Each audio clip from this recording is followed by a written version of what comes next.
नमस्कार दोस्तों। बात करेंगे यहाँ पे हैप्पीएस्ट माइंड टेक्नोलॉजीज़ के बारे में। और स्टॉक आज फिर 1% क्रैश हुआ है। क्रैश हालांकि राइट वर्ड नहीं, लेकिन जो इसका प्रीवियस मोमेंटम आप देख रहे हैं, यहाँ पे स्टॉक 750 के नीचे आ चुका है। तो काफ़ी परेशान किया है। यहाँ तक जो आईपीओ में अभी 2 साल पहले कंपनियां आईपीओ ला रही थी, धमाकेदार आईपीओ ला रही थी, उस समय तो लग रहा था ये सारी कंपनियां काफ़ी अच्छा करेंगी, लेकिन एक के बाद एक ये नीचे आती गई। लेटेंट व्यू भी इसी तरह कंपनी इसी सेक्टर की, वो भी नीचे आ गई। लक्ष्मी ऑर्गेनिक केमिकल सेक्टर में वो भी धूम मचाई थी इस तरह, लेकिन फिर अब वो नीचे आ गई। कैंपस एक्टिव फुटवेयर, तो नाम बहुत है, इसलिए इससे सीख क्या मिलती है कि अभी जो आईपीओ आ रहे हैं उसमें भी इस तरह क्रेज़ बन सकता है, इस तरह एक फेज़ बन सकता है। या तो प्रीमियम पे लिस्ट होगी कंपनी अपने आईपीओ प्राइस से, या फिर यहाँ पे लिस्टिंग के बाद इस तरह भागेगी। तो आपको यहाँ पे भागना नहीं है, इसके पीछे लेवल्स का वेट करना है। हर चीज़ लेवल्स पे यहाँ पे खरीदी बेची जाती है, तो वो आपको यहाँ पे करना है। जैसे एक एग्जांपल दूंगा, आज़ाद इंजीनियरिंग का। ये कंपनी बहुत अच्छी है, लेकिन अभी जिस वैल्यूएशन पे ट्रेड कर रही है, मेरे ख्याल से इसको चेस करने का कोई फ़ायदा है नहीं। बहुत महंगी ट्रेड कर रही है, तो इसको नीचे आने दीजिए, तो यहाँ पे बाई कर सकते हैं। तो ये मैं एग्जांपल बता रहा हूँ। अभी के जो आईपीओज आए हैं, पुराने आईपीओ से आपको यहाँ पे सीख लेनी चाहिए। सीख क्या लेनी चाहिए कि हैप्पीएस्ट माइंड एक समय यहाँ पे ट्रेड करता था 1500 पे, आज आधे पे खड़ा है 750 पे। कोई पूछ नहीं रहा है, कोई देख नहीं रहा है। तो इस पे इसलिए मैंने वीडियो बनाया कि थोड़ा सा आपका यहाँ पे ध्यान इधर लाऊं। अब लेवल्स आ रहे हैं बाई करने के, लेवल्स पे हर चीज़ हम लोग देखते हैं। तो यहाँ पे देख सकते हैं कि ये बार बार हालांकि ये एग्जैक्ट तो नहीं है, लेकिन जोन टाइप का बना है 720 से लेकर 750 तक, 720 टू 750। एग्जैक्ट कोई नहीं बता सकता कि इसी पॉइंट से घूमेगा। ये एक जोन है जहाँ पे इसको थोड़ा सा बाइंग मिल सकता है, तो आप इसको थोड़ा सा वॉच आउट करिए। कंपनी के रिजल्ट काफ़ी अच्छे नहीं रहे हैं पिछले कुछ रिजल्ट। जो एक्सपेक्टेशन है, जब कंपनी हाई वैल्यूएशन पे ट्रेड करती है तो एक्सपेक्टेशन भी उसी अनुसार होता है। अगर डिलीवर नहीं करेगी कंपनी तो पिटाई होगी यहाँ पे, और वही चीज़ यहाँ पे देखने को मिल रही है। तो इनफैक्ट अब बात करें लिस्टिंग की, तो देखिए लिस्टिंग के समय ये स्टॉक जो है 300-400 पे ट्रेड करता था। अगर वहाँ पे कोई खरीदा तो अभी भी देख सकते हैं ये 2.5 टाइम्स पे वो अभी भी यहाँ पे प्रॉफिट में है। तो गलती यहाँ पे अपने साइड से होती है कि हम ऊंचे भाव में खरीद लेते हैं। मेरे ख्याल से सही टाइम आपको यहाँ पे इस तरह की कंपनी खरीदने के लिए, जो मैंने लेवल बताया 720 से 750 का है, यहाँ पे एक सपोर्ट है, इसको खरीदिए। यहाँ पे इसको ब्रेक करता तो 580 पे ये नेक्स्ट सपोर्ट लेगा, जिसको मैं अपडेट यहाँ पे करूँगा यहाँ पे 580 पे। तो ये दोनों आप यहाँ पे दिमाग में बना के चलिए। 580 मेरे ख्याल से मुश्किल है, क्योंकि इतनी गिरावट ऑलरेडी हो चुकी है। 720 वाला यहाँ पे पॉसिबल है। 750 से 720 का जो जोन मैंने बताया, इसमें ये ऑलरेडी आ चुका है। तो ये चीज़ आप यहाँ पे देख सकते हैं।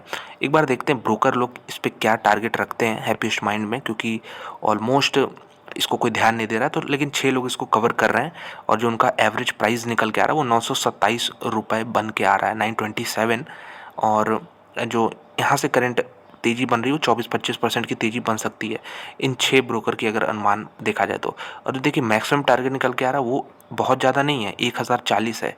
मतलब जो 1200-1300 पे खरीद के बैठा सोच रहा है कि यहाँ से हमको झट से अपना प्राइस मिल जाएगा, वो चीज़ नहीं होने वाला है, क्योंकि मैक्सिमम टारगेट भी 1040 का है।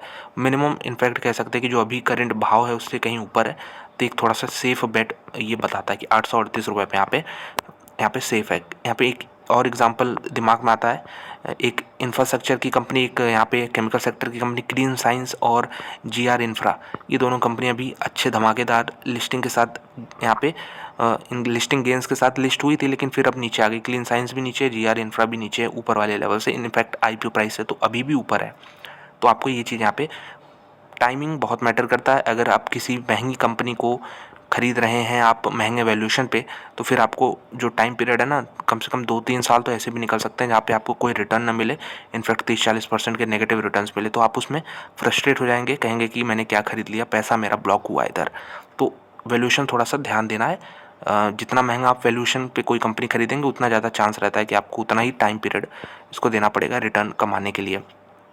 यहाँ पे कुछ एग्जांपल ऐसे हो सकते हैं वरुण बेवरेजेस जैसे, जो कि महंगे वैल्यूएशंस के बावजूद जो बढ़ते रहें, लेकिन ऐसे 10 में से मेरे ख्याल से 1-2 एग्जांपल दिखेंगे। बाकी सब लॉन्ग टर्म स्टोरी फिर बन जाते हैं, 10 से 15 साल होल्ड करेंगे तभी जाके रिटर्न बनेगा। तो हैप्पीएस्ट माइंड में ये चीज़ है।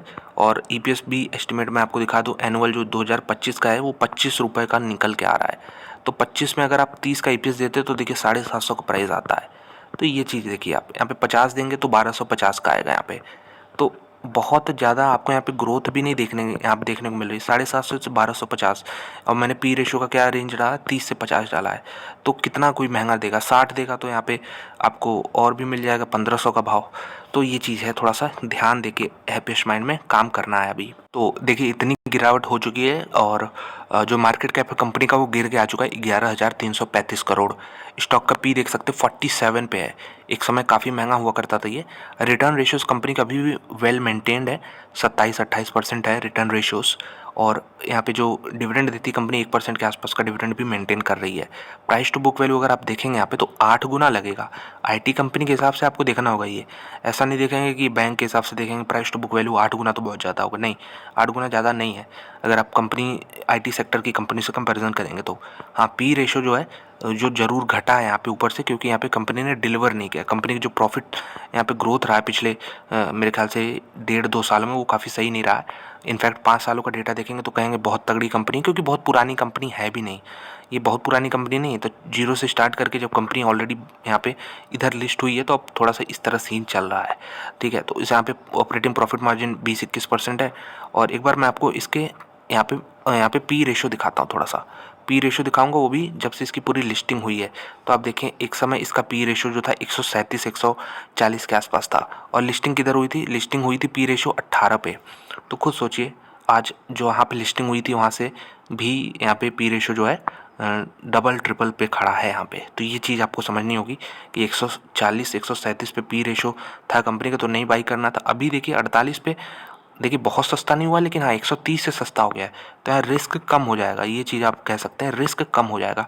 रिस्क जीरो नहीं हो जाएगा, रिस्क जितना इधर था 140 पे उतना इधर उसके मुकाबले बहुत कम हो जाएगा। इस चीज़ पे आपको थोड़ा सा ध्यान देना है। अब इनफैक्ट अगर आप प्राइस टू बुक वैल्यू देख रहे थे तो देख सकते हैं कुछ कंपनियों के, टाटा एलेक्साई के 23 का है, KPIT 21 की है, कोफोर्ज 10 का है, तो इसका तो उससे कम है, 8 है। हालांकि साइंट का 5.5 है। तो हालांकि आईटी कंपनियों में भी अलग अलग सबका काम रहता है। एक बार मैं आपको इसके लेटेस्ट क्वार्टरली रिजल्ट दिखाता हूँ तो आपको समझ आएगा।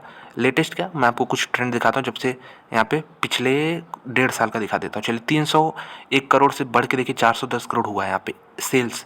एक्सपेंसेस भी यहाँ पे उसी रेशियो में बढ़ गए हैं, तो प्रॉफिट जनरेट नहीं हुआ है। यहाँ पे देखिए आप 72 करोड़, यहाँ पे देखिए 87 करोड़, 91 करोड़, ये तो सही जा रहा था। उसके बाद ये देखिए यहाँ पे 92 तक गया लेकिन फिर अब 81 करोड़ हो चुका है।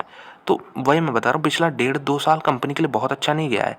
और EPS देखेंगे तो आप यही 3.5-4, 3.5-4, 3.5-4 का रेंज बना हुआ है। इसमें ब्रेकआउट चाहिए, कंपनी के रिजल्ट थोड़े से सॉलिड लाने होंगे और मेरे ख्याल से अभी इसमें टाइम है।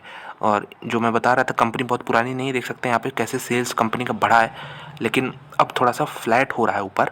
बहुत पुरानी कंपनी नहीं है, तो शुरुआत में जो ग्रोथ थी डेफिनेटली वो ग्रोथ नहीं मिलेगी, लेकिन हाँ बाकी और कंपनियों से तो अच्छी ग्रोथ मिल सकती है। टाइम दे सकते हैं इस कंपनी को। नेट प्रॉफिट जो है 234 करोड़ है, तो यहाँ पे देख सकते हैं कितना कम अंतर है ये पिछले, ये 12 महीने का जो पीरियड है ये, और इसमें ये 12 महीने के पीरियड में बहुत कम यहाँ पे डिफरेंस है। तो थोड़ा सा वेट कर सकते हैं यहाँ पे।